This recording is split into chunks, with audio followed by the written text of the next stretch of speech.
Euzu billahi mineşşeytanirracim. Bismillahirrahmanirrahim. Elhamdülillah ve salatu ve selamu ala Resulillah. Değerli arkadaşlar, Muhammed Ali Es-Sabuni'nin Et-Tefsirul Vadihul Muyesser adlı eserinden Fatiha suresi ve Amme cüzü tefsirinin 33. dersini yapmak üzere birlikteyiz. Geçen dersimizde tam olarak Tefsiru Suratil Gâşiye, Gâşiye suresi tefsirinin başına gelmiştik. Bu mübarek sure, Gâşiye suresi, Kur'an surelerinin sırasına göre 88. sıradadır. 88. suredir sure dizilişine göre. 26 ayettir. Mekke'de nazil olmuş. Başlangıçta kıyametin dehşetinden bahsediyor. Felaketiyle, korkularıyla, riskleriyle, tehlikeleriyle bütün insanları, bütün her tarafı kapsayacağından bahsediyor. Ardından o gün kafirlerin uğrayacakları acıklı durumdan söz ediyor. Düşecekleri zillet, meskenet ve rüsvaylıktan bahsediyor. Ondan sonra buna mukabil müminlerin görecekleri zevk-u sefa, izzet ikram, değer ve onurdan bahsediyor. Daha sonra da Cenab-ı Hakk'ın kainatta tecelli eden bazı kudret delillerine yer veriliyor. Hani ne buyuruluyor? Efela yanzurune ilel ibili keyfe hulikat. Onlar deveye bakmıyorlar mı? Nasıl yaratılmış? Ve ilel cibali keyfe nusibet. Dağlara bakmıyorlar mı? Nasıl dikilmiş? Ve ilel semai keyfe rufiat. Göğe, semaya bakmıyorlar mı? Nasıl kubbe gibi, tavan gibi yükseltilmiş? Ve ilel ardı keyfe sutihat. Yeryüzüne bakmıyorlar mı? Nasıl böyle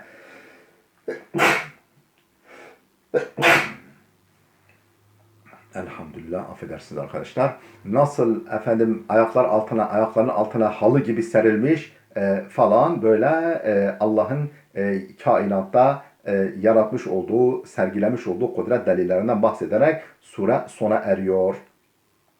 Önce birkaç ayetine meal verelim, ardından tefsirini okuyalım. Bismillahirrahmanirrahim. Hel etâke hadîthul gâşiyeh. Vucuhun yevme izin hâşi'eh, amiletun nâsibeh, tasla nâran hâmiyeh, tusqa min aynin âniyeh, leyse lehum ta'amun illa min dari' la yusminu ve la yugni min cu'. Buraya kadar bir meal verelim. Hel etâke, geldi mi sana hadîthul gâşiye, o her tarafı tehlikeleriyle, korkularıyla, dehşetleriyle bürüyecek olan kıyametin haberi sana geldi mi? Yani geldi mi, bilir misin o nasıl bir şey? Burada yani insanı bir meraklandırma, onun dehşetini böyle iliklerine kadar hissettirmek için bu üslup kullanılmış. Vucuhun yevme izin haşi'e. Bazı yüzler o gün aşağıya iniktir, zelildir, rüsvaydır. Bazı yüzler böyle. Yani burada yüzlerden maksat insanın kendisi. Yani bazı kimseler vardır ki o gün zelildirler, kalpleri kırıktır, zelil durumdadırlar. Amiletun nasibe. Onlar yorgundurlar. Bitkindirler. Amiletun yani yorgundurlar. Nasibetun bitkindirler. Çünkü o kendi yani azaplarıyla, cezalarıyla uğraşıp duruyorlar. Zincirleri, boyunlarındaki zincirleri sürüklüyorlar. Oradan oraya koşuyorlar. Susuyorlar. Suyun başına gidiyorlar. Bakıyor ki kızgın su. Velhasıl yorgundurlar, bitkindirler. Tasla naran hamiye. Kızgın cehenneme girerler. Kızgın cehennem ateşine girerler. Tusqa min aynin aniye. Suları kaynar mı kaynar, sudan kendilerine içirilir, o sudan kendilerine sunulur. Leyse lehum ta'amun illa min dari'. Dari' denilen böyle dikenli yiyecekten başka onlara yiyecek gıda yoktur. La yusminu ve la yugni min cu'. ne besleyicidir o dari' yemeği, dikenli yemek, ne de efendim açlığı giderir, açlığa karşı insana fayda verir. Yani hiç böyle bir etkisi yok. Ondan sonra müminlerin durumuna geçiyor. Bu sahneyi bir okuyalım bakalım. Bismillahirrahmanirrahim. Hel etâke hadîthul gâşiye. O gâşiyenin yani tehlikesi her tarafı bürüyecek olan kıyametin haberi sana geldi mi? El gâşiye hiyel kıyame. Gâşiye kıyamet demektir.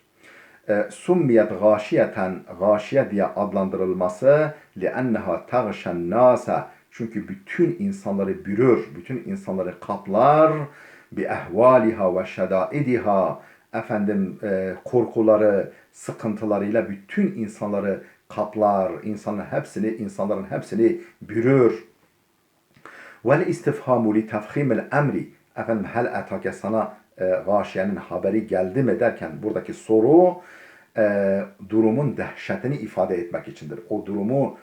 O durumun büyüklüğünü gözler önüne sermek içindir. Ve teşvik ila istima'il haberil mezkur, ve burada zikredilecek anlatılacaklara kulak vermeye teşvik içindir. İşte onun haberi sana geldi mi? Bak sana anlatıyorum. İyi kulak ver. Mesajını vermek içindir. Ey hel ca'eke ya eyyuhar rasulu haberul kıyame. Yani ey Resul, ey elçim ve ey elçimin şahsında her insan, sana geldi mi haberul kıyame, kıyametin haberi. Ve ma yelqahu'n nasu fiha min kurabin ve şedaide ve ehvalin. Efendim ve ma yelqahu'n nasu fiha min kurabin, ve insanların o kıyamette karşılaşacakları sıkıntılar, efendim üzüntüler ve şedaide sıkıntılar ve ehvalin korkular, dehşetler, bunun haberi sana geldi mi? Ve inqisamul beşeri fiha ila fariqayn, efendim ve oradaki insanların iki fırkaya, iki gruba ayrılacakları haberi sana geldi mi? Kimdir o iki fırka? İnsanların ayrılacakları iki grup. Eşkıyain ve eşkıya ve suada, bedbahtlar ve bahtiyarlar, mutsuzlar ve mutlular, kötüler ve iyiler. Bunun haberi sana geldi mi? Ferikun fil cenneti ve ferikun fil sa'ir. Efendim o gruplardan birincisi cennette, daha doğrusu o bir tanesi cennete ki o bahtiyarlardır. Ve ferikun fil sa'ir, bir grubu da kızgın cehennem alevleri içindedir, cehennemdedir. ثم وضح تعالى أحوال الأشقياء في ذلك اليوم الرهيب. فقال سبحانه, sonra Allah Teala o korkunç günde eşkıyanın, yani kötü kimselerin, bedbaht kimselerin, talihsiz kimselerin hallerini izah etmeye başladı. Fekale, buyurdu ki, vucuhun yevme izin haşi'a, bazı yüzler o gün aşağıya iniktir, zelildir bazı yüzler. Efendim amiletun nasibe, yorgundur, bitkindir, tasla naran hamiye, kızgın cehennem ateşine girerler. Ey vucuhul füccaril eşkıyai fi zalikel yevm, o gün bedbaht, talihsiz günahkarların yüzleri zeliletun, mehinetun, zelildir, alçaktır. Yerhaquha zillu vel hevan, zillet ve horluk bürümüştür o yüzleri. Yani horluğa, zillete gömülmüşlerdir. Amiletun nasibe, efendim yorgundurlar, bitkindirler. Ey daibetun fil a'mali şakkati, efendim meşakkatli işler içerisinde sürekli uğraşır dururlar. Meşakkatli işler içerisinde, yorgun, bitkin düşürücü işler içerisinde sürekli didinirler, çırpınırlar, uğraşırlar. Nedir bunlar? O işler min cerris selasili vel aglal, efendim zincirler, bukalar, halkalar, parangaları, yani ayaklarına takılan, boyunlarına geçirilen, ellerine vurulan kelepçe, pranga ve zincirleri sürüklemekle, oradan oraya taşımakla meşguldurlar. Ve su'ud tilali vel cibal, efendim cehennemin dağlarına, tepelerine tırmanmakla, oradan oraya koşmakla, oradan oraya sığınmak, kaçmakla meşguldurlar. Ve havdihim fi naril cehim, ve cehennem ateşinin dalgaları arasına dalıp çıkmakla meşguldurlar. Havdil ibli fil vahal, develerin bataklıklara saplanması, dalıp çıkması gibi. Yani deve bataklığa girdiği zaman nasıl zorlanır yürümekte, onlar da cehennem ateşi içerisinde öyle de batmakla çıkmakla meşguldurlar. Dolayısıyla yorgundurlar, bitkindirler. Kema kâle subhanehu, nitekim Cenab-ı Hak başka bir ayet-i kerimede şöyle buyurmuş. İzil aglalu fi a'naqihim ve selasilu yushabun. İzil aglalu fi a'naqihim, o gün boyunlarında bu kağlar, halkalar vardır ateşten. Ve selasilu yushabun, zincirler vardır ve onlar ve selasu yashabun, sürüyecekleri zincirler vardır ayaklarında. Fil hamimi, kızgın cehennemde, thumme fin nari yuscarun, sonra da ateşte onlar kızdırılırlar, yakılırlar. Allah muhafaza buyursun. Ve hâzâ cezâ'u tekebburihim fid dünya an ibadetillahi. Bu dünyadayken Allah'a kulluktan tekebbür etmeleri, yani Allah'a kulluğa tenezzül etmemeleri, Allah'a kulluğa karşı büyüklenmelerinin cezasıdır bu. Ve ma'na nasibetun, o yani amiletun nasibe. Oradaki nasibe kelimesinin manası ey mut'abetun, murhakatun bima tuazzabu bih. Yani azap edildikleri, araç ve alet ve edevatlarıyla yorgundurlar, bitkindirler. Minen nasabi bi ma'na ta'ab. Buradaki nasibe nasap kökünden geliyor. Yorgunluk manasındadır. Yani yorgundurlar, bitkindirler. Böyle perişan vaziyettedirler. Tasla naran hamiye ey tuşva ve tuhraku binarin şedidetin musta'irra. Ey tuşva yani kızartılırlar, ateşe tutulurlar. Ve tuhraku yakılırlar binarin şedidetin musta'irratin, cayır cayır yanan şiddetli ateşle yakılırlar ve kavrulurlar. Kad uhmiye aleyha, onlar üzerinde kızıştırılmış o ateş, tutuşturulmuş, yakılmış. Hatta ştedde sa'iruha ve lehabuha. Yangını ve alevleri şiddetleninceye kadar habire körüklenmiş durumdadırlar. Fehye tetelazza ala a'daillah, Allah'ın düşmanları üzerinde habire yanar durur. Vehye tetelazza, o habire yalazlar, yanar durur ala a'daillah, Allah'ın düşmanları üzerinde. Tusqa min aynin aniyeh, korkunç bir pınarın, yani korkunç sıcaklıktaki bir pınarın suyundan içirilir. Bir çeşmenin suyundan içirilir onlar. Aniyeh, min aynin aniyeh, oradaki aniyeh kelimesi fazi'atul harara, harareti korkunç, sıcaklığı korkunç bir çeşmenin suyundan içirilir onlara. Ey tusqa hazihin nefsul asimetul facira, bu günahkar ve facir nefis içirilir, su verilir ona. Min aynin mutenahiyetil harara, hararette zirveyi bulmuş, hararetin son derecesine yetişmiş bir pınardan, bir çeşmeden.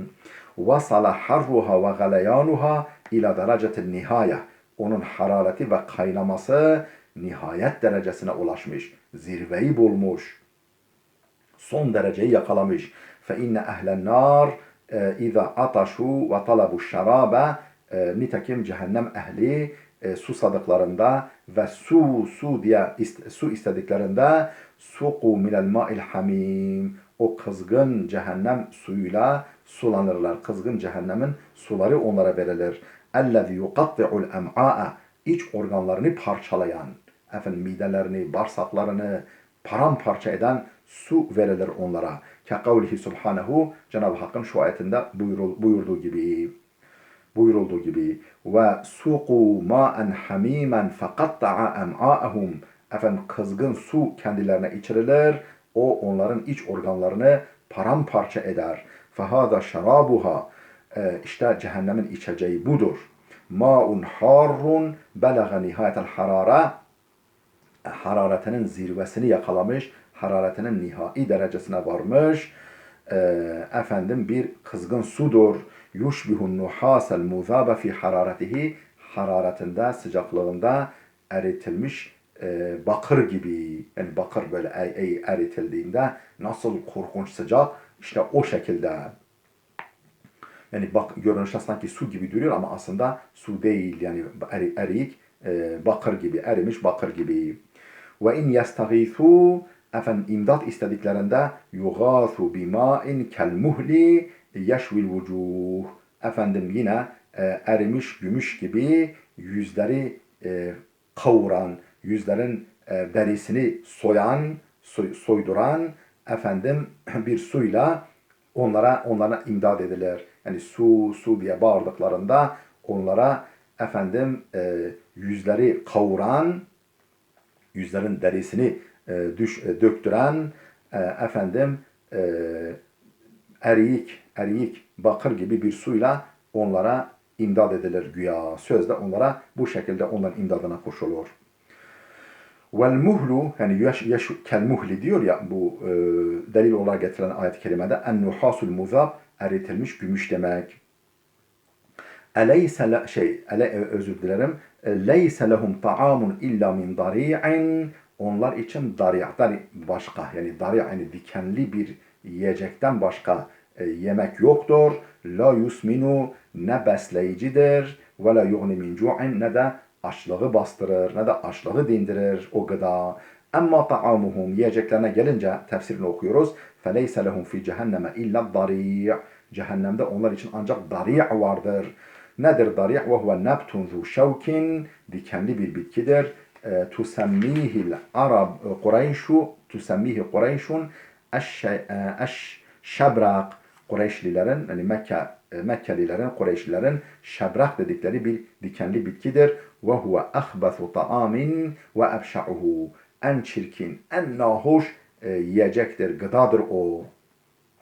Ve huve murrun alqamu, zehir gibi acıdır. La yestasiğuhu insanun ve la hayvanun, onu ne bir insan ne de bir hayvan yiyebilir, sindirebilir. La yufidu hâzâ dari'u es-simene fil ebdan.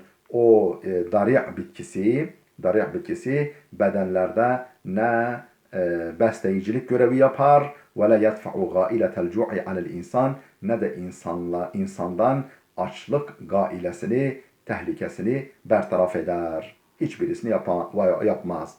Vel azabu yevmel kıyameti enva'un ve elvanun. Kıyamet günü azap efendim çeşit, efendim enva'i çeşittir, türlüdür. فَمِنْهُمْ مَنْ يَكُونُ طَعَامُهُ زَقُّومٌ. Onların bir kısmının taamı yiyeceği zakkumdur.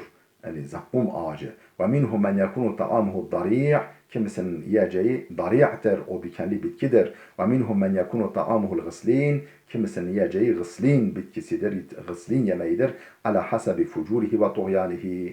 Dünyadaki günahkarlığı, azgınlığı, taşkınlığı, zulmü derecesine göre, oradaki dünyadaki durumuna göre orada bu gıdalar ona verilir. Allah bizi bunlardan muhafaza eylesin.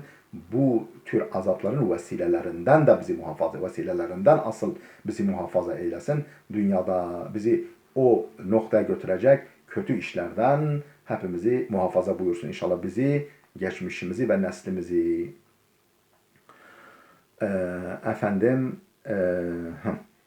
وَلَمَّا ذَكَرَ تَعَالَى عَذَابَ الْاَشْقِيَاءِ الْفُجَّارِ. Allah Teala o günahkar ve bedbaht kimselerin azabını zikredince, onların cezasını zikredince, nelere uğrayacaklarını, hemen ardından ذَكَرَ بَعْدَهَا نَعِيمَ الْمُؤْمِنِينَ الْأَبْرَارِ.